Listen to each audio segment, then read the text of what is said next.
Hello students, मैं अंजलि पयाल स्वागत करती हूँ आपका आईसीटी वर्चुअल क्लासरूम देहरादून से।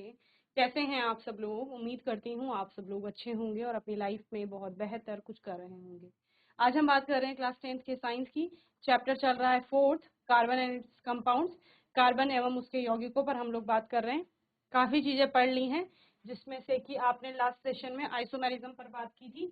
आज के सेशन पर नॉमेनक्लेचर को लेकर चलते हैं कि अगर कार्बनिक यौगिक है आपके पास तो नामकरण उसका किस प्रकार से होता है। ठीक है, तो यहाँ पर दो चीजें आपकी नामकरण में होती हैं। एक आपका आता है कॉमन मेथड, ठीक है ना, यानी सामान्य विधि से नामकरण। सामान्य विधि से नामकरण क्या कहता है कि ऑर्गेनिक कंपाउंड का सोर्स क्या है, स्रोत क्या है, किससे वो मिल रहा है आपको, ठीक है ना, या क्या उसके कॉन्स्टिट्यूएंट है, उसके आधार पर उसका नाम रख लेते हैं। समझ रहे हैं? ओरिजिन क्या है, सोर्स क्या है, उसके आधार पर उसका नाम रख लेते थे, तो वो कॉमन नेम है। और कॉमन नेम आपका एक छोटे एरिया तक ही चलता है। जैसे कि हमारे दो नाम होते हैं, एक ऑफिशियल नेम होता है जो सारे रिकॉर्ड्स में होता है, और एक हमारा कैसा नाम होता है, वो प्यार वाला नाम जो घर वाले हमें बोलते हैं, तो वो हमारी फैमिली तक ही सीमित रहता है। समझ रहे हो? तो वैसा ही आप मान सकते हो कि जो कंपाउंड्स हैं उनके भी दो नाम हैं। एक आपका कॉमन नेम है जो एक छोटे सर्कल तक या पूरे, आप इंटरनेशनल लेवल पे नहीं ले जा सकते, वो बदल सकता है आपका स्थान बदलने के साथ साथ भी आप बोल सकते हो। लेकिन एक नाम आता है जो IUPAC जो संघ है, international union for pure and applied chemistry, उसके द्वारा जो कंपाउंड को दिए गए, ठीक है ना। और कंपाउंड को दिए गए क्या है, बेसिकली उन्होंने रूल्स बताए हैं नाम लिखने के। समझ रहे हो? तो नाम लिखने के उन्होंने रूल्स बताए हैं, और उन रूल्स का हम लोग, उन नियमों का पालन करते हैं, और उसके आधार पर हम लोग किसी भी कंपाउंड का नामकरण करते हैं। ठीक है ना? So it is difficult to remember millions of compounds by their individual common name. तो कॉमन नेम, क्योंकि इतनी संख्या में कंपाउंड है और उनके सबके नाम अलग अलग हैं, तो इंडिविजुअली हर एक कंपाउंड का नाम रखना पॉसिबल नहीं होता है ना। कभी कभी एक क्लास में अगर बहुत सारे बच्चे हैं तो टीचर भी कंफ्यूज हो जाता है नाम लेने में, है ना। या एक स्कूल में सारे बच्चे हैं तो टीचर्स को सारे बच्चों के नाम ऐसा पॉसिबल नहीं होता है कि सारे बच्चों के नाम याद हो, है ना। अपनी क्लास के बच्चों के नाम तब भी याद हो जाते हैं। या आपके नोन में भी बहुत सारे लोग आते हैं ऐसे, और आप सबका नाम इंडिविजुअली याद नहीं कर पाते। जो आपके क्लोज फ्रेंड है, क्लोज रिलेटिव्स हैं, जिनको आप जानते हैं, नेबर्स में हैं, उन्हीं का नाम याद रख पाते हैं। समझ रहे? तो इतनी बड़ी संख्या में ऑर्गेनिक कंपाउंड्स के नाम याद रखने में भी डिफिकल्टी होगी। सो thus to systemize the nomenclature of organic compounds, IUPAC has given certain rules which is as follows। ठीक है ना?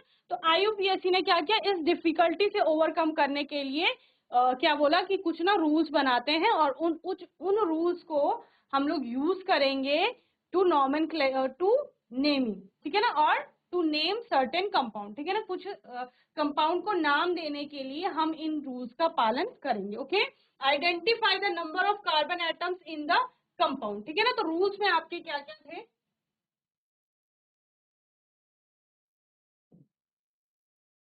रूल्स में आपका पहला रूल है identify the number of carbon atoms in the compound. Compound में कितने कार्बन एटम्स है उनको आइडेंटिफाई करिए, और बेसिकली एक लॉन्गेस्ट कार्बन चेन आपको वहां पर चुननी होती है। Find the longest carbon chain containing the functional group with the highest priority. This chain determines the parents name of the compound. क्या बोला? देखो, आपको कोई कंपाउंड दिया गया है, उस कंपाउंड में आपने सबसे पहले क्या करना है, एक ऐसी कार्बन की श्रृंखला चुनिए है, लॉन्गेस्ट बोला, यानी सबसे लंबी हो। सबसे लंबी कैसे होगी? जब उसमें कार्बन की संख्या अधिक होगी, यानी ऐसी श्रृंखला चुनिए जिसमें कार्बन परमाणु की संख्या अधिक हो। दूसरा, उन्होंने क्या बोला, प्रायोरिटी किसको देनी है? फंक्शनल ग्रुप को, कि हाईएस्ट प्रायोरिटी का फंक्शनल ग्रुप भी उस श्रृंखला में आना चाहिए। समझ रहे? This chain determines the parent name of the compound. तो कंपाउंड का जो पेरेंट नेम होगा या वर्ड रूट जिसको आप बोलते हैं, वो यही श्रृंखला हमें बताएगी। समझ रहे हैं? कंपाउंड का नाम इस प्रकार से लिखा जाता है, वर्ड रूट आता है, जो पेरेंट चेन से हमें पता चलता है, उसके पीछे सफिक्स लिखा जाता है जो हाईएस्ट प्रायोरिटी का होगा, और इधर आता है प्रीफिक्स जो कि कम प्रायोरिटी का होगा। समझ रहे हो? वर्ड रूट बेसिकली कार्बन की चेन होती है।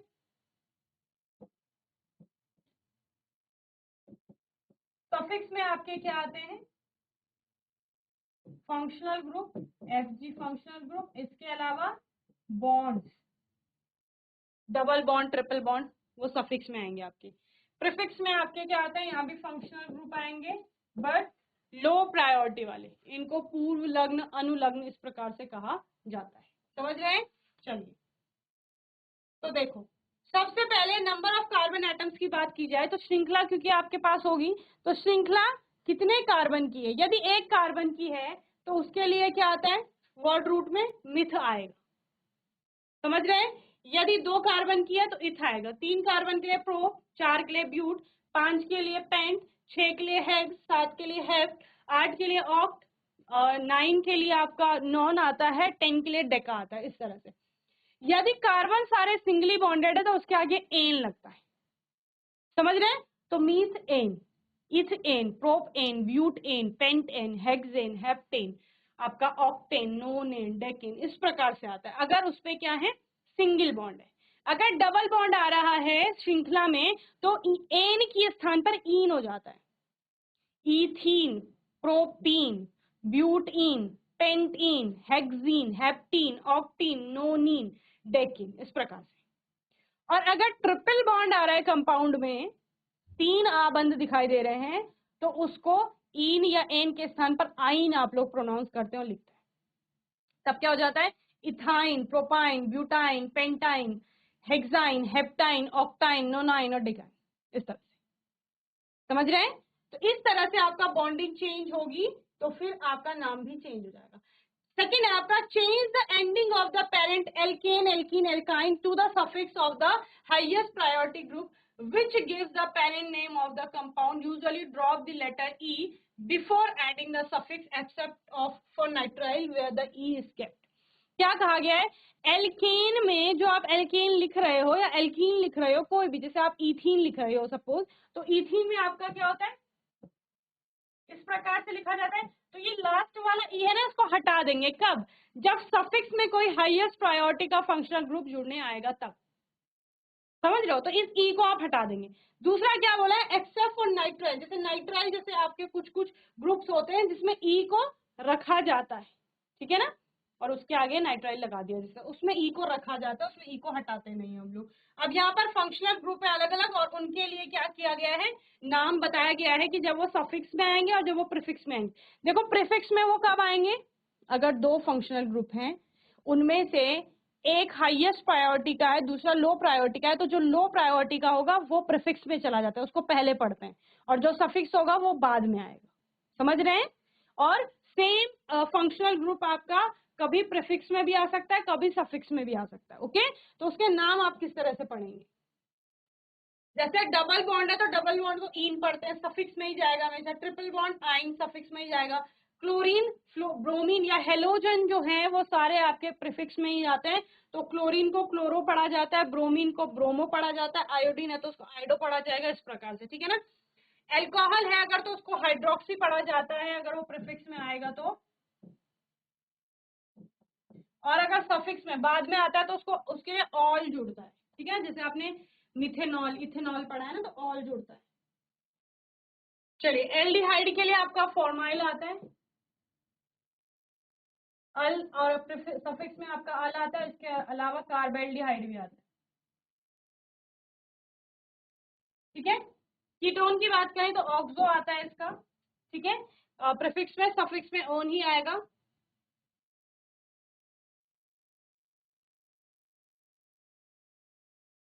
और कार्बोक्सिलिक एसिड के लिए आपका प्रीफिक्स में कार्बोक्सी आता है। ठीक है, और सफिक्स में आपका ओइक एसिड आएगा। ये आपको ध्यान रखना है। ठीक है ना? प्रीफिक्स का मतलब पूर्व लग्न, यानी पहले लिखे जाएंगे जो, सफिक्स अनुलग्न।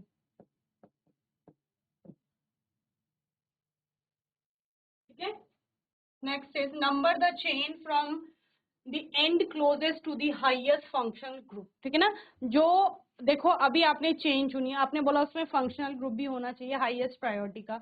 अब उस श्रृंखला की ना नंबरिंग करनी है किसी एक एंड से, यानी कि 1 2 3 4 जो भी उसमें कार्बन है उनको नंबर देने हैं, समझ रहे हो। और क्या बोला है, देखो नंबरिंग आप दो तरह से करते हो, लेफ्ट टू राइट करेंगे, राइट टू लेफ्ट करेंगे, और ऊपर से नीचे करेंगे, नीचे से ऊपर, जिस भी साइड से आपको नंबरिंग करनी है according to the chain. Okay, तो ये चेन पर आपका डिपेंड करेगा कि आपको उसकी नंबरिंग करनी है। लेकिन नंबरिंग करोगे कहाँ से, ये डिपेंड करेगा हाईएस्ट प्रायोरिटी के फंक्शनल ग्रुप पे, कि वो कहाँ से आपका नजदीक पड़ रहा है, समझ रहे हो। यानी उसको कम से कम नंबरिंग देनी है आपने, समझ रहे हो। सपोज एक साइड से वो 1 पे है, दूसरी साइड से वो 5 पे है, तो आपको कहाँ से नंबरिंग शुरू करनी है, जहां से वो 1 पे पढ़ रहा है। एक साइड से वो 2 पे है, एक साइड से वो 3 पे है, तो आपको 2 से जहां वो पढ़ रहा होगा वहां से नंबरिंग करनी है, समझ रहे हो। तो इस प्रकार से ये आपका नेक्स्ट रूल कहता है। और ये आपकी प्रायोरिटी, अब प्रायोरिटी आप बार बार प्रायोरिटी प्रायोरिटी बोल रहे हो मैम, तो प्रायोरिटी किसकी कितनी है, कौन अधिक प्रायोरिटी का है, हमें कैसे पता लगेगा। तो इस टेबल में आपको सब बताया गया है, हाईएस्ट टू लोएस्ट, ठीक है ना। सबसे ऊपर आपका कार्बोक्सिलिक एसिड आता है, कुछ कुछ फंक्शनल ग्रुप क्योंकि सारे आपके सिलेबस में नहीं है, कार्बोक्सिलिक ग्रुप आपका है वो हाईएस्ट प्रायोरिटी का फंक्शनल ग्रुप है। यानी इसके अलावा अगर आप और इसके साथ साथ कोई और फंक्शनल ग्रुप है तो इसको आप हमेशा सफिक्स में रखेंगे। दूसरा, नंबरिंग वहीं से शुरू होगी जहां से ये नजदीक पड़े और ये पीसीसी में इंक्लूड होगा। ओके, यहाँ पर इसके बाद जैसे एल्डिहाइड आएगा उसकी वरीयता है, फिर कीटोन की वरीयता है, फिर एल्कोहल की है, अमाइन की है, एल्कीन हो गया, एल्काइन, एल्काइल, इस तरह से। ओके, ठीक है। ईन आपका पहले, आइन बाद में, इसका मतलब जब नंबरिंग करेंगे तो जिस साइड से ईन नजदीक पड़े उधर से नंबरिंग करेंगे। लेकिन अगर आप वैसे कहें तो वैसे आइन आपका बाद में लिखा जाएगा, ईन आपका पहले लिखा जाएगा। ओके, इसमें बताया भी गया है प्रीफिक्स में किसके लिए कौन सा आता है और सफिक्स में कौन सा आता है।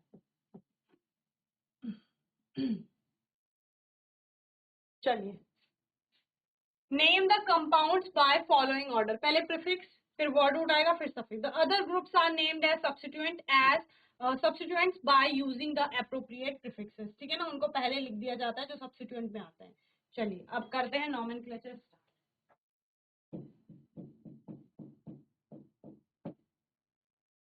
चलिए, एक कंपाउंड लिखो,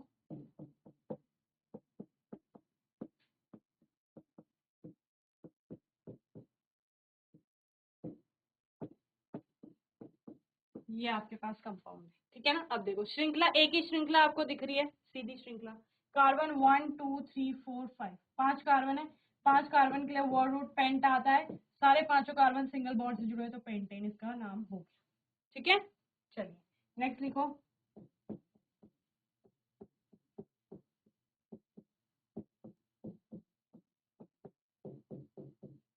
चलिए श्रृंखला। देखो नॉमेनक्लेचर में जब भी श्रृंखला का चुनाव होगा तो सिर्फ कार्बन श्रृंखला की बात होगी। ये कार्बन की श्रृंखला है, हाइड्रोक्सिल ग्रुप यहाँ है तो इसी श्रृंखला से जुड़ा हुआ है, ठीक है। यही यहाँ पर एक अकेला फंक्शनल ग्रुप भी है, हाईएस्ट वरीयता भी इसी की होगी। अब नंबरिंग कहाँ से शुरू करोगे, या तो इधर से करोगे या इधर से, 1 2 3 4 1 2 3 4। अब आपने क्या बोला, जो ये हाईएस्ट प्रायोरिटी का फंक्शनल ग्रुप है वो कम नंबरिंग पर आना चाहिए। तो अगर इधर से चलते हैं तो ये 3 में आता है, इधर से चलते हैं तो सेकंड पे आता है, यानी नंबरिंग यहीं से शुरू करेंगे, ठीक है ना। तो इसका नाम क्या होगा, देखो पहले वर्ड रूट में जो आएगा सफिक्स में, तो आपका ये चला जाएगा हाइड्रोक्सिल। प्रीफिक्स में आपका कुछ नहीं है तो प्रीफिक्स के लिए कुछ नहीं आता, डायरेक्ट वर्ड रूट आएगा ब्यूट, ठीक है। सिंगल बॉन्ड है तो एन, और एन का आपने क्या बोला था, ई हम हटा देंगे, वो क्यों, क्योंकि ये हाइड्रोक्सिल ग्रुप के लिए ऑल आने वाला है तो ब्यूटेनॉल 2 हो जाएगा। और 2 क्या बताया कि सेकंड नंबर के कार्बन से हाइड्रोक्सिल ग्रुप जुड़ा हुआ है, ठीक है। या ब्यूट एन 2 ऑल भी इसको कहीं कहीं लिखा जाता है, ठीक है ना। चलिए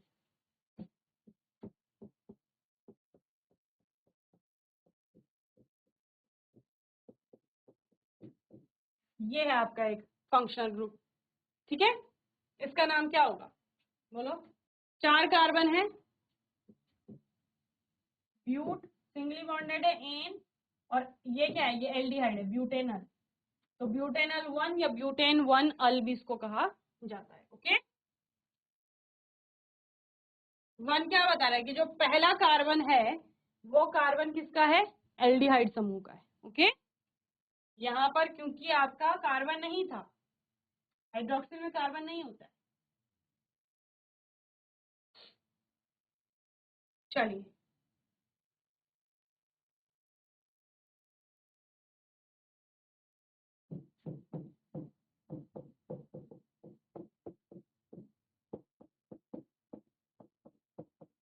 ये एक कंपाउंड, अगर नंबरिंग करते हैं 1 2 3 4 1 2 3 4, कोई सी भी कर सकता है क्योंकि ये 1 पर ही आ रहा है, ठीक है ना, हमने ये वाली कर दी। तीसरे नंबर के कार्बन के पर क्या है, CH3 ग्रुप है, तो प्रीफिक्स में क्या जाएगा, ये सब्स्टिट्यूएंट में जाता है। CH3 मतलब एक कार्बन है 3 हाइड्रोजन है, उसको मिथाइल कहा जाता है, एल्काइल समूह में आते हैं मिथाइल। अगर 2 कार्बन है और 5 हाइड्रोजन है तो इथाइल, प्रोपाइल, ब्यूटाइल, जिसमें एल्केन से एक हाइड्रोजन कम हो। CH4 मीथेन होता है ना आपका, वो एल्केन है आपका, तो CH4 नहीं है, ये CH3 है, तो इसको मिथाइल कहते हैं, मिथाइल एल्काइल समूह में आते हैं। ओके, तो तीसरे नंबर के कार्बन से क्या है, मिथाइल जुड़ा हुआ है, ठीक है ना, तो 3 मिथाइल। और 4 कार्बन है ब्यूट ए न या ब्यूटेन 1 अल भी आप इसको लिख सकते हैं, ठीक है ना।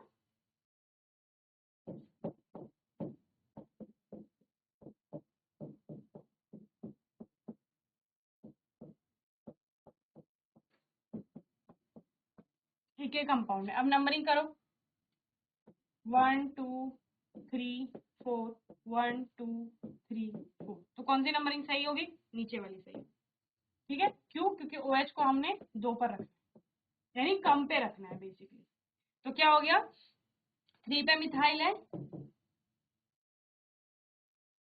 3 मिथाइल, 4 कार्बन है, ब्यूट एन 2 ऑल, ब्यूटेनॉल 2 भी आप इसको लिख सकते हैं। ऐसे ही कुछ और कंपाउंड जो आपके बुक में होंगे उनको आप लोग कर लेंगे, ठीक है ना।